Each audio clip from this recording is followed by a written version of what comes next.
and Greg Gutfeld is back. It's 5 o'clock in New York City, and this is The 5.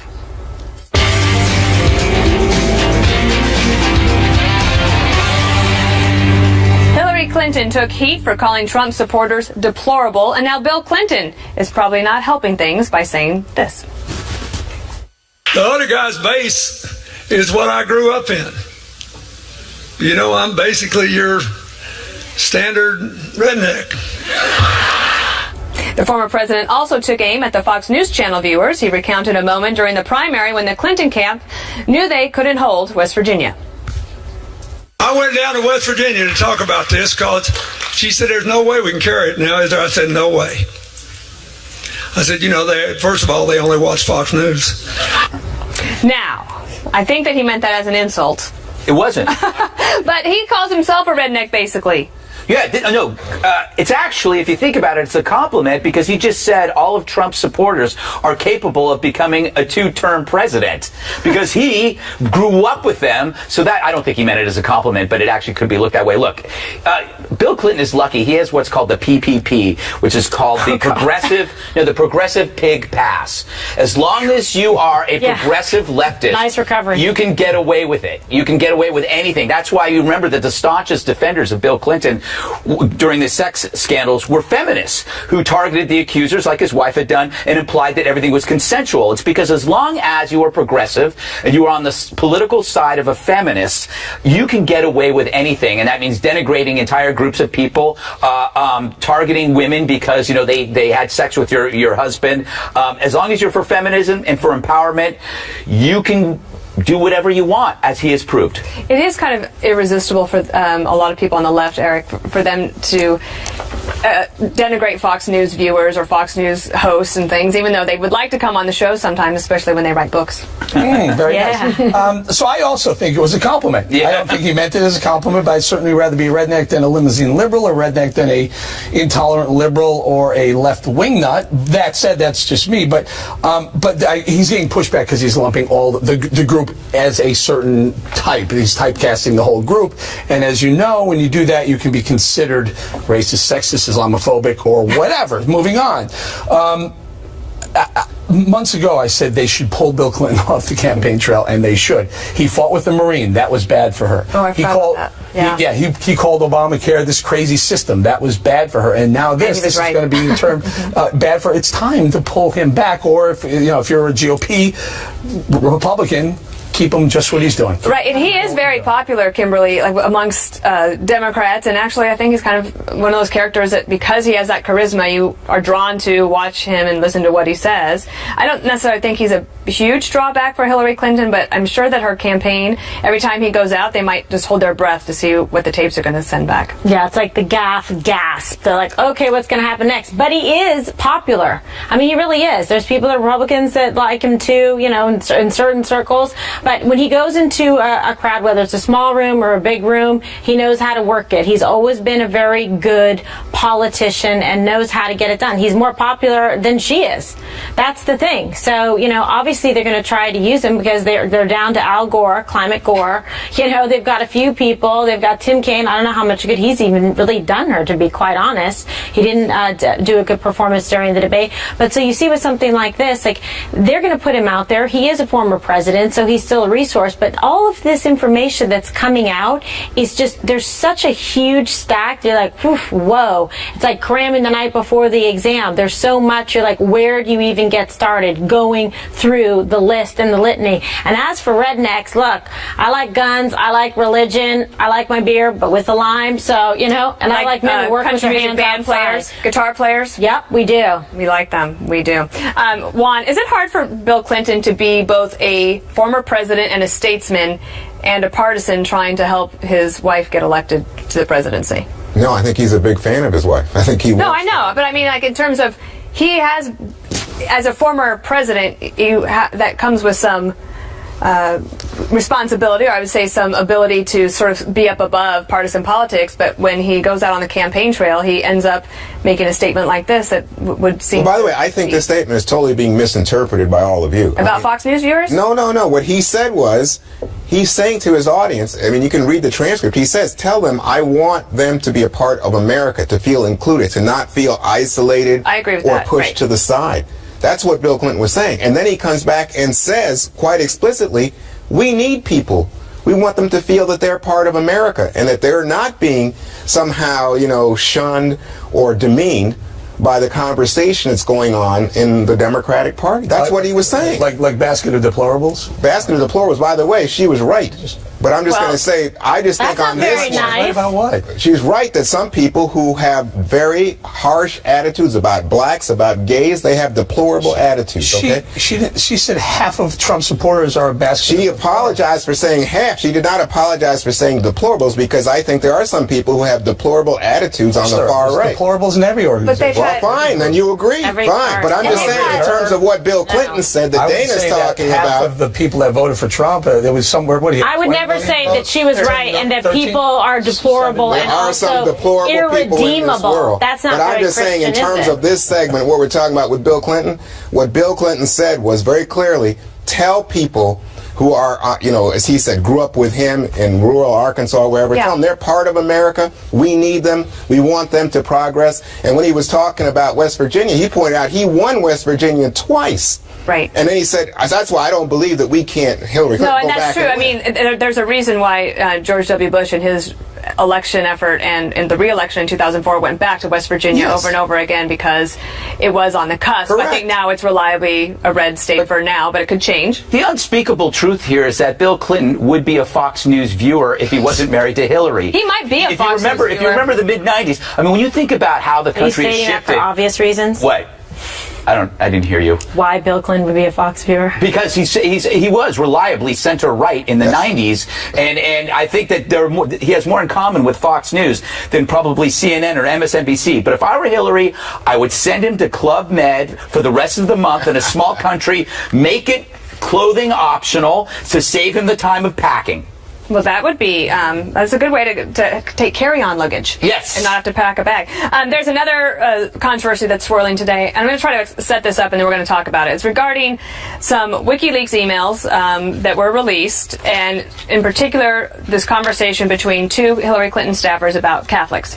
And whether this is true or not, I guess remains a question. But here is apparently what the emails that were released said. Basically saying that Catholics have a bastardization of the faith. They're totally unaware of Christian democracy, socially acceptable, politically conservative religion, that they don't know what the hell they're talking about when they talk about Thomistics. And it gets a little bit complicated and detailed. You can read these emails. We'll have them for you on our Facebook page. And they've been talked about all day. Now, Greg, the Catholics as a voting bloc, which you grew up Catholic, Right. but you do not profess to Right. be a part of it anymore. So Jennifer Palmieri, one of the staffers on this, says she does not recognize the email. In fact, I think that we have her on tape saying that earlier today. I'm a Catholic. I don't recognize that email that we saw. We're not going to fact check each of the emails that were stolen, hacked by Russian-led effort, and then leaked by Russian-led effort in an effort to hurt our campaign. So we have a situation with WikiLeaks continuing to put out a whole bunch of information. Right. WikiLeaks, which is basically finding hacking into emails, releasing them, the campaign saying that they don't know about it, and the Catholics saying this is actually a deplorable thing to do to the Catholic religion. What do you make of all of it? All right, well, it's two different stories. Number one, does anybody really believe this is coming from WikiLeaks? WikiLeaks is the receptacle. That's like a child who thinks money originates from her dad's wallet.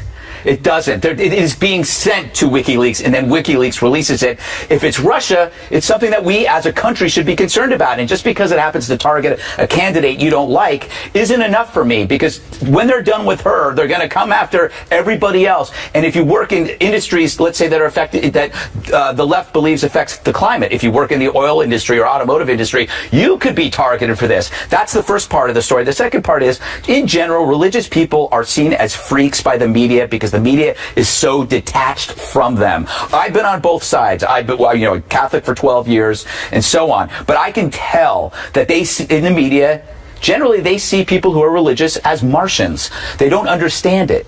The interesting thing, Eric, I look back on some of the numbers, and so Catholics as a group have not voted for Republicans as a majority since 1984, and the Trump campaign did jump on this today. I think trying to say, look, this is how they talk about you behind closed doors.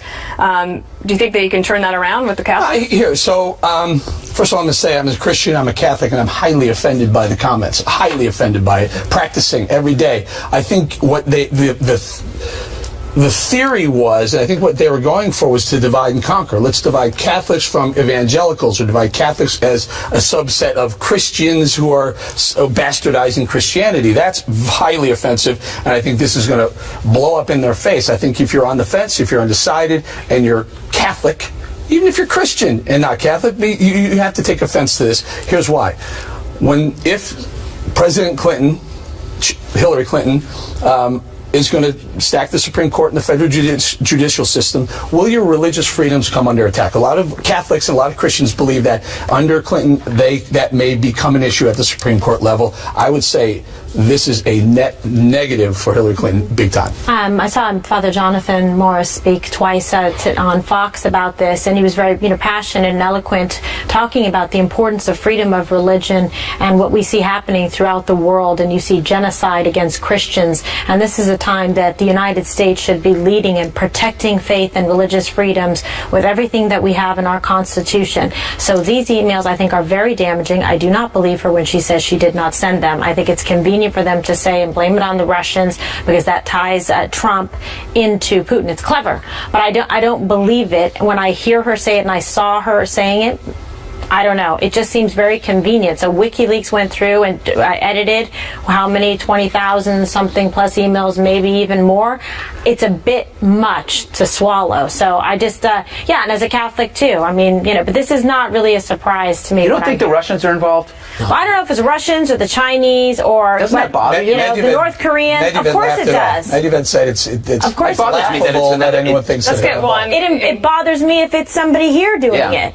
Well, let me just tell you, this is such a bizarre conversation because she didn't write the email. The email comes to her from a guy who is interested in the relationship of Catholics and politics, and especially big donors and the like. And he's saying this. Jennifer Palmieri didn't say it. Nobody in the Clinton campaign said it. Then she responds and says something about, well, maybe these folks who are becoming Roman Catholic don't want to become evangelicals because their rich friends wouldn't understand it. That's all it was said. So all this stuff about I'm deeply offended and this is going to explode. If someone says something racist to me, Juan, I say number one, this is not racist. This is not anti-Catholic. I don't continue the conversation with a racist. You are missing the point here, Eric. This is not anti-Catholic. Really? This is simply saying, and we have these freedoms in our country, if you have a difference of perspective or theology, you can express it, and you can say, hey, somebody is playing a social status game in terms of saying they're comfortable becoming a Catholic as opposed to becoming an evangelical. It's almost saying, why are they doing that? Because if they're truly, really having this kind of conversion, why don't they become an evangelical? So I don't get, I mean, you guys, it looks to me like you're trying to find something to give something but he has to a right Trump to be or some able to reason to find agreement. He has a right to be able to say if he finds that I'm just saying, on his religion, just like I do. But let's just be clear. Jennifer Palmieri did not write it. If I'm having a conversation, a cup of coffee with someone on the corner who happens to be throwing out racial epithets left and right, using it, and I stand there and continue this conversation, and you walk by, don't you say, Bong, what is wrong with you? Why would you walk away from that? There were no epithets. The man was expressing. But really? Because I feel being called bastardizing Christianity. It wasn't bastardizing. Highly offensive. There is a key difference that someone has to make clear at the end of this segment. Go ahead, Greg. Okay, religion is a set of ideas. Right. Okay? Any religion, whether it's Islam, Buddhism, Catholicism, you name it, it's a set of ideas. It's not race. Thank God. And it is. Nobody on her campaign actually wrote the bastardization of faith. That was someone from outside. So we should. Right. I'm not suggesting she wrote it. I'm suggesting that was the comment that was made, and Palmieri, whoever it was, the campaign continued an email conversation with someone who was saying highly offensive things to a group that I'm part of. All right, coming up, did WikiLeaks reveal a major case of mainstream media bias? New email suggests journalists are coordinating with Clinton's campaign. We'll have details next.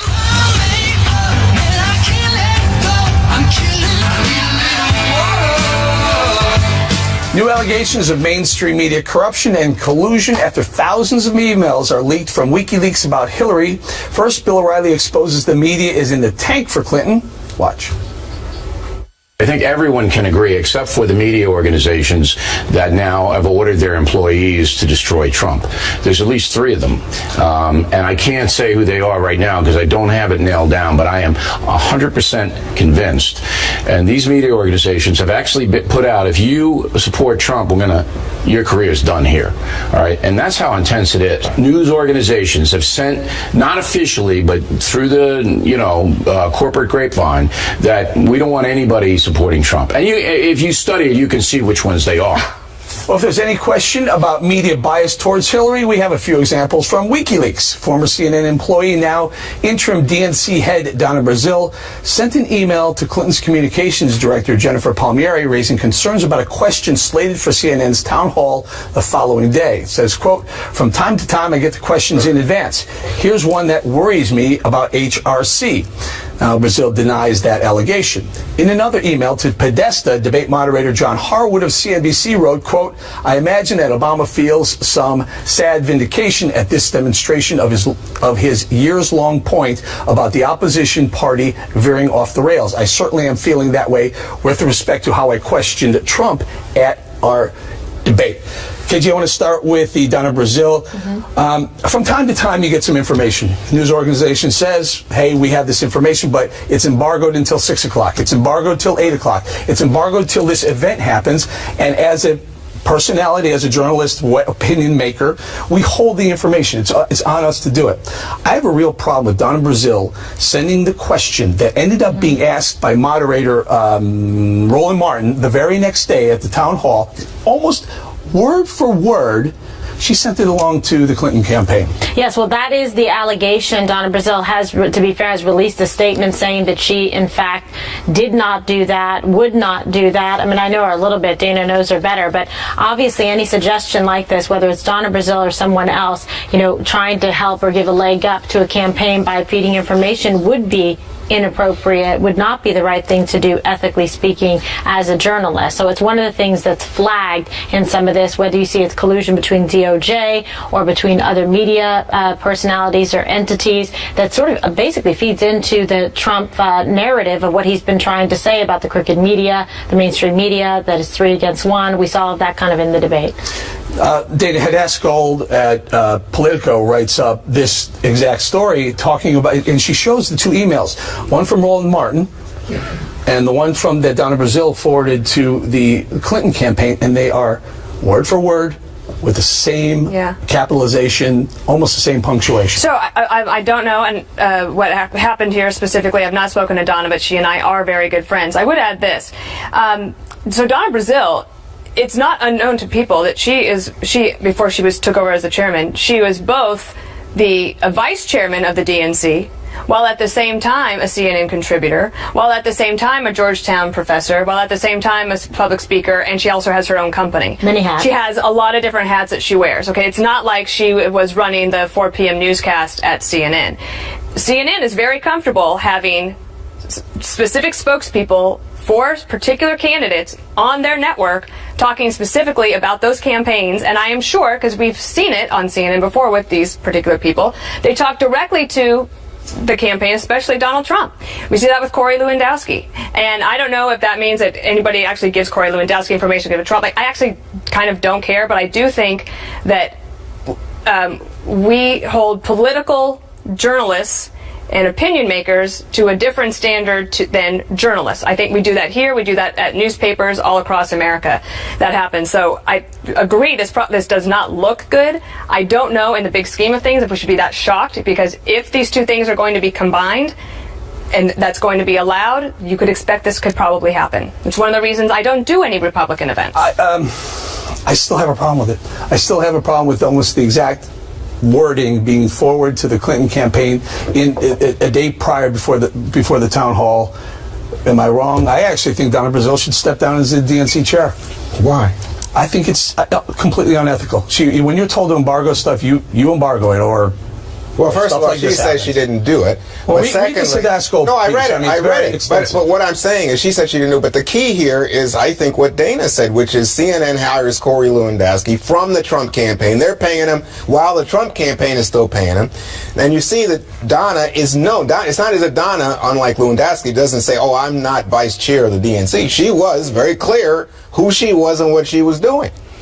But the second point is this. If she then gets a note or something from, I think it was from Roland Martin about a question, or is... It was the same question. They're engaged in discussion. It's the exact worded... I'll finish. If I can finish, I will. That Roland Martin is talking to Donna Brazile about a question, and Donna says to these people, "I have concerns about this question." Is that, in her mind, forwarding? She says she didn't do it, but in my mind, that would be a violation of some kind of journalistic standard. It was forwarded. It was forwarded to the campaign. Roland Martin was the questioner on the CNN town hall the next day, and he doesn't work for CNN. My problem is with the personalities, not the network. But CNN, by the way, said that they didn't do it. Yeah. They didn't. Okay. It's like getting a polling results that are embargoed till 6 o'clock. We don't talk about it. We wait till 6 o'clock. We'll be electrocuted if we take Brett Baer's polls. The real big question is, why does this bias occur? Because the same type of person generally who enters a media career is the same person who has liberal leanings. There are studies that show that. So the conclusion is, if you want to change this, it is time for conservatives to infiltrate. You need more conservatives and more libertarians in this vocation. It's been a liberal playground forever, and it needs a total renovation. I avoid the WikiLeaks stuff. You know why? Because I think it's immoral to go through people's emails. You don't have to look at WikiLeaks to find liberal bias. All you have to do is go to TMZ reported, which actually is fairly accurate, that NBC planned to use the Trump audio to influence the debate and the election. Okay, that is kind of a big deal. They dropped it at a certain point. That's not WikiLeaks. You don't have to go to WikiLeaks to find this stuff. Now, if there was damaging audio of Hillary, would a network have dropped it? Probably not. The media targeting a liberal would be like a parent booing their own child at Little League. There you go. We got to leave it right there. Up next, continuing our discussion of Hillary being held accountable. Clinton's camp may have been colluding with the Justice Department on her email investigation. New details when we return.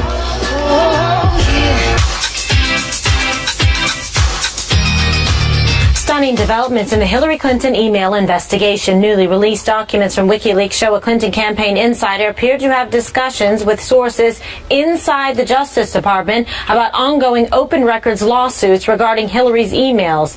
In an email from May of 2015, Clinton's campaign spokesman Brian Fallon said, quote, "DOJ folks informed me there is a status hearing in this case this morning, so we could have a window into the judge's thinking about this proposed production schedule as quickly as today."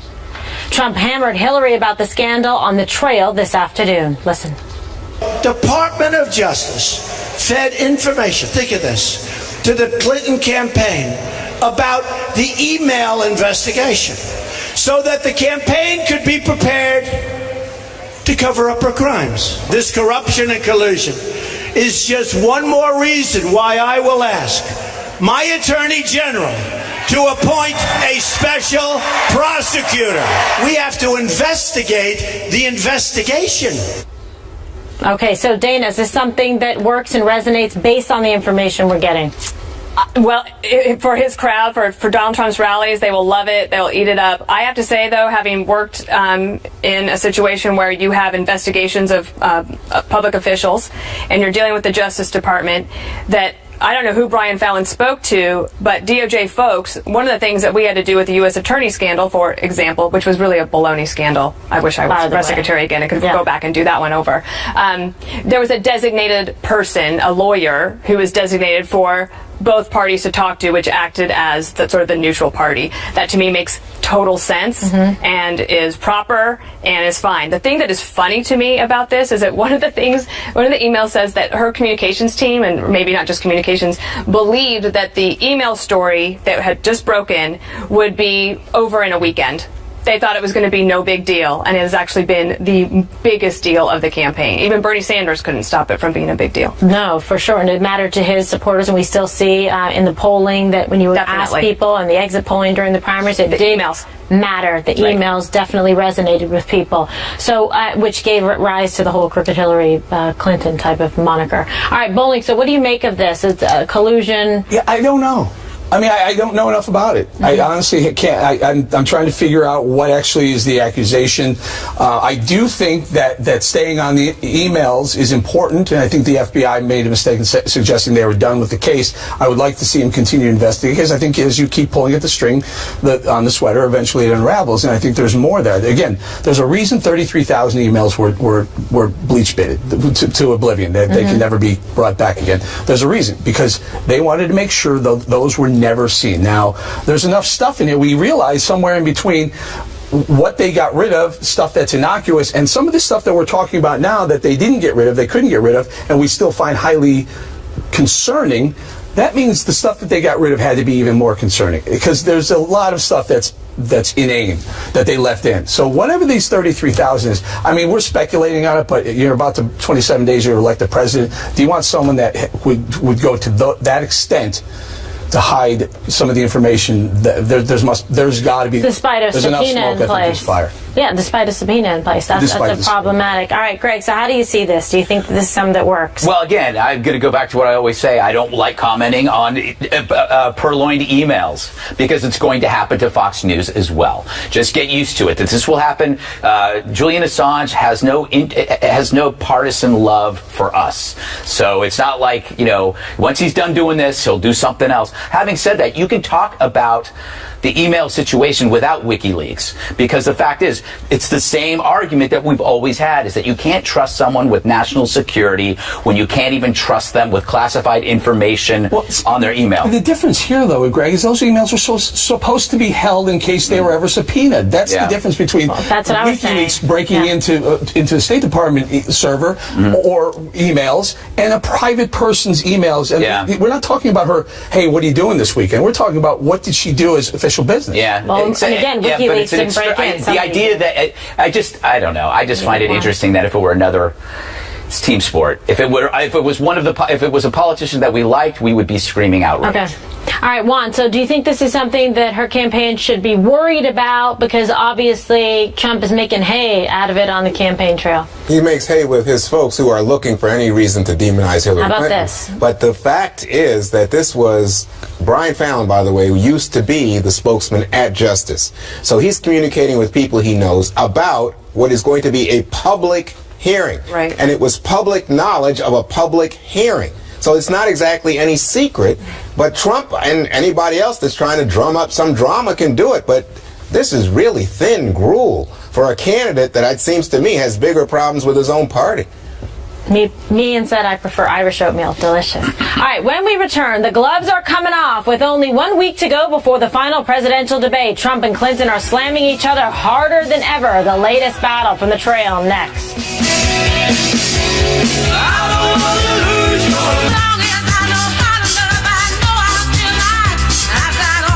We're just 1 week away from the election's must-see event, the final presidential debate. It will be moderated by our very own Chris Wallace, fair and balanced. That's next Wednesday night right here on the Fox News channel. Ahead of the big showdown, the rivals are not scaling back on their attacks on each other. Watch this. The WikiLeaks emails show that Hillary Clinton's staff even has to give her secret notes on when she needs to smile. Smile, Hillary, smile, smile. You believe it? Smile. Let Hillary Clinton stand up here for an hour and talk the way I talk, and let's see how long she lasts. His campaign said today that they're going to use a, quote, scorched earth strategy for the remaining 4 weeks of this race. Now that just shows how desperate they are. That's all they have left. You do have to feel a little sorry for them. They've had a really bad couple of weeks. Greg, this anticipation for this debate comes at a moment when it looks like Donald Trump is falling behind in the polls in all the swing states. So is there any reason why you think Donald Trump would say, "Oh, I don't care. I don't want to bother with this debate"? Oh, no, he knows this is important. This means everything to him right now. I think he has to strike the same tone he had last week, which was was it a week ago? I can't remember. Yes. I can't read this 3 days whole ago. year. Fried my brain. But I think that he's got to be. He can't be restrained, but he can't be aggressive. He has to get right in the middle, and he's got to stress one thing when they come after him: words versus deeds. That seems to be the most effective way of dealing with the attacks on him. To say these are words. Here are her deeds. And if he just sticks to that, that's great. I think it's awesome that only Fox News has the debate. I think that's incredible. Wow. And happy birthday to Chris Wallace. Chris Wallace, who's 69 today. Oh, my God. Good for him. Happy birthday. And Hillary's in leather. Mm-hmm. Yeah, so... You took all my points. Yes. He took all of your points, huh? I have just one other thing I could add, which is that Chris Wallace, as you know from doing Fox News Sunday, you do it more often than anybody here. He is the kind of person that when he asks a question, you want to get the answer right. And he knows his stuff very well. And there are some specifics, I think, that Donald Trump could take advantage of. For example, this question of the new tax review study of her plan that said it would cost 700,000 jobs. I mean, there are specifics that he did very well in the second debate when he was talking about Obamacare. When he drilled in on those, I thought that was some of the most effective, so that if he can have some of those in mind going into this debate, he'll probably do better. So, Eric, one of the critiques that comes from the left is, he's just going to have the scorched earth approach again. Why put that on TV? What do you think? Well, he's taking a page from her playbook. She's the one who invented scorched earth. The Clintons, Bill and she has. So, look, Greg's right. This is it. This is his final act on Broadway. He's got to bring it or forget it. And don't forget, after that, we're only a couple of weeks away, maybe 2 weeks away from the election. He also has to make sure he has to thread that needle where it's not over the top, because he's got the brand to protect in the event he doesn't win the election. He's got to make sure he can go strong enough where you go, I want to vote for that guy, but not so strong you go, I don't like that guy if he's not the president. Boy, that's an interesting point. And Kimberly, I think as USA Today said, the unprecedented historic number of Republicans moving away, that he has to speak to the base as well. He does, yeah. He has to survive 20 seconds, now 5. He has to speak to the base. He's got to make sure, though, to bring some new people in. I think he wants to try to win this election badly, and I think he's going to go at her hard on Monday because it worked well for him last time. All right, up next, The View's Joy Behar lands in hot water over her controversial remarks about Bill Clinton's accusers. So is she sorry? Details when the 5 return. Trump invited women from Bill Clinton's old scandals to attend the presidential debate. The next day, the ladies of The View got into a heated exchange about why Hillary didn't address her husband's sexual assault accusers during the event. The ironically named Joy Behar, now under fire for her remarks. Let's watch. To your point, which was if a woman sleeps with your husband, you're not going to necessarily embrace them. I wonder why she didn't have. That's why when he brought up these allegations, I wonder if she missed the opportunity to address it in a way that the public would understand that that's just not how you behave. The big issue. I would like to apologize to those tramps that have slept with my husband. Maybe she could have said that. After being criticized for calling the accusers tramps, Behar apologized, saying she was just kidding, which would have made sense if what she said was actually funny. Dana, from a communications perspective, should she be disciplined like Billy Bush was? You mean fired? Well, I don't know. Was he fired? Or I don't know. I don't know what the status is over there. Suspended indefinitely. Suspended indefinitely sounds like a pretty. I mean, calling victims of such tramps is not very nice. She apologized. I think that's probably fine. Okay, Eric. It's almost like saying the rape victim got raped because of the short dress, right? Yeah. Like that. Yeah, pretty well. Yeah, instead of blame the rapist, blame the victim. She's a comedian. She can say these types of things. That you have that umbrella that allows you to do that. What would happen if he said it? I don't think she should be said. Little funny one over here. What if he said it? Oh, no, who are not you talking allowed. about? Yeah, not you. Funny. Sorry. Yeah, no. And if you work for a company, they have a right to fire you for whatever reason. It's not freedom of You say speech. boo Right? the wrong way. Yeah, right, Kimberly? Right, but I mean, so what do you think? I mean, do you think that there would be a double standard if a guy said it, or for girls? I don't know. Yeah. No, if it were a, let's say a Republican target who was targeting women, Joy wouldn't call the victims tramps, correct? If it was a Republican, if it wasn't Bill Clinton, Right. if it was somebody else, Donald she Trump. wouldn't call the victims tramps. oh, yeah, Probably a fair You know what I thought? I thought it was that she was saying that a woman, from a woman's perspective, Yes. somebody who's messing around with your husband, that woman's going to be pretty angry at that set of women. I guess that's what she was But not saying. all of them were voluntary. Yes, these were alleged sexual assaults, like rapes, where there was physical injury But I that think was there was alleged. there was one alleged, but even that has never gone to court. Nothing's ever been proven. But I think this was on an emotional level, is the way I took it. Like it's an emotional conversation about women who are messing around with your husband. So, but I didn't think it was in good taste. If that's the question. Yeah, I mean, if you look back at in the late '90s, the staunchest, I said this before, the staunchest defenders of Bill Clinton were feminists. I mean, because he had the pig pass. As long as you're a progressive, you can get away with this stuff. That's where they came up with Move On. Yeah, that's right. MoveOn.org. Yes, indeed. That worked. Wow. All right. On that 20 note, years later, we're still talking about it. Yep. One more thing is up next. I'll kick it off. Remember this song?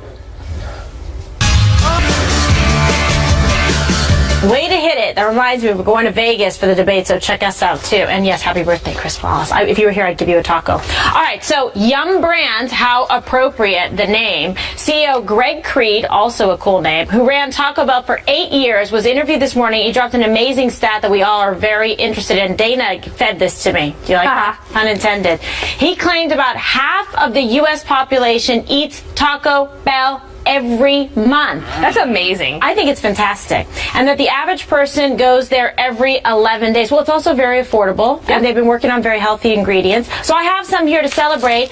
Chicken for Juan, chicken for Dana. Bowling's going out to dinner with his wife. Greg is starving himself, anorexic. I am not, so I'm having a beef taco. These are delicious. Last time I checked, how much were these? They're like 99 cents. I have to tell you, they have improved on the whole ingredients. All right, Greg, you're next while we eat. Well, that's delicious. There's going to be a line at the porta potty. All right. I won't have to cut you. Greg's Halloween tips. All right, it had to happen. You know, whenever there's like a sudden celebrity, there's always a costume that comes up. In this case, remember Ken Bone? He was the real star of last week's debate. Now he has his own Halloween costume. It is officially called Sexy Undecided Voter. It looks to me like a server's uniform at a themed restaurant. But you've got the red sweater and I guess those pants and a mustache. So whoever came up with this was just dialing it in that morning because this costs over $100. Come on. You can look You get a sweater for less than It's that. a yoga outfit with a mustache. Exactly. Okay. Eric is next. He has a whiteboard. Very, very quickly, because tonight, one of my favorite new shows, Designated Survivor's on. So I want to go through what the Designated Survivor actually is. The presidential line of succession is the president, then the VP, and then the Speaker of the House is third. And if he happens to be incapacitated,